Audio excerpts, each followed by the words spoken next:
Tere päevast veel kord ja sellest videos ma tahan rääkida mõnedest funktsioonist, mis te näete seal interaktiivses videos. Loodan, et see video tuleb välja lühike. Proovin, et ma ei hakka kõiki funktsioone üles vaatama, sellepärast et me oleme neid üles vaadanud juba, aga võtame siis paar huvitavat funktsiooni ja vaatame, kuidas seda saab lisada ja mida saab sellega teha. Kõigepealt veenduge, et teil on muutmine lubatud, mitte keelatud, mul on praegu see lubatud ja lisategevus, interaktiivne sisu.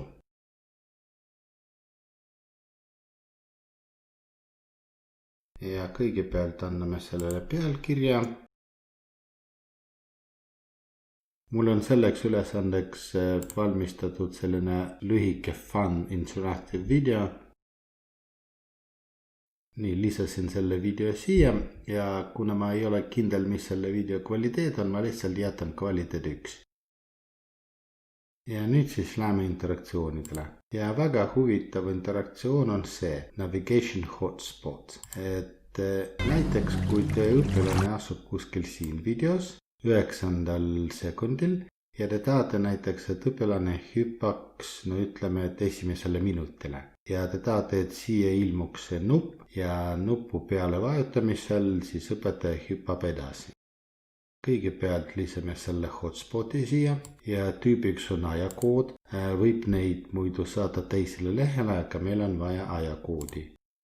Ja kuhu ta peab minema. Näiteks 1 minut ja 1 sekund. Siis läheme visuaalide juurde ja kujundiks jätame siis ristküliku. Valime taustavärvi. Eks selline. Millegi pärast ma ei saa esimesest korrast lisada värvi.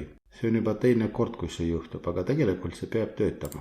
No, lähme edasi. Pärast siis me läheme siia tagasi ja vaatame, milles on probleem.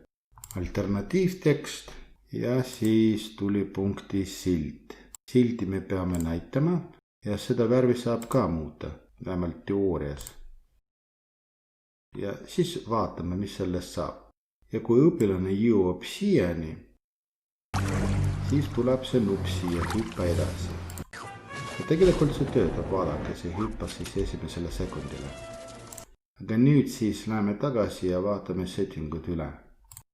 Nii, läheme selle interaktsiooni juurde, redigeeri, töötle ja siis vaatame, et kuvamisaeg. Mina tahan seda videot peatada ja kuvamisaegs on meil 0 sekundit. Sellepärast, et see video peatakse nii kui nii. Nüüd proovin uuesti seda muuta. Väga huvitav, sest eelmine kord ma sain seda tehtud. Sain. Vaadake, te peate siit valima selle teise ja nüüd saab. Vaadake siis valmis peale ja nüüd te saate seda ümber tõsta ja suurust muuta. Vot nüüd see peaks korralikult töötama. Hüppa edasi.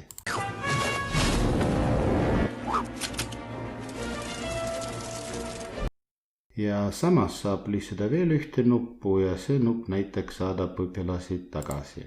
Siis lisa interaktsioon, navigation hotspot ja vaadake see kuvamisaega.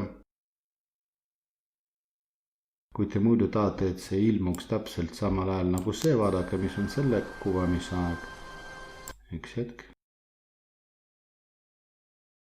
Näete, selle kuvamisaeg on 9 sekundit ja 328 millisekundit, seda võib siit kapeerida.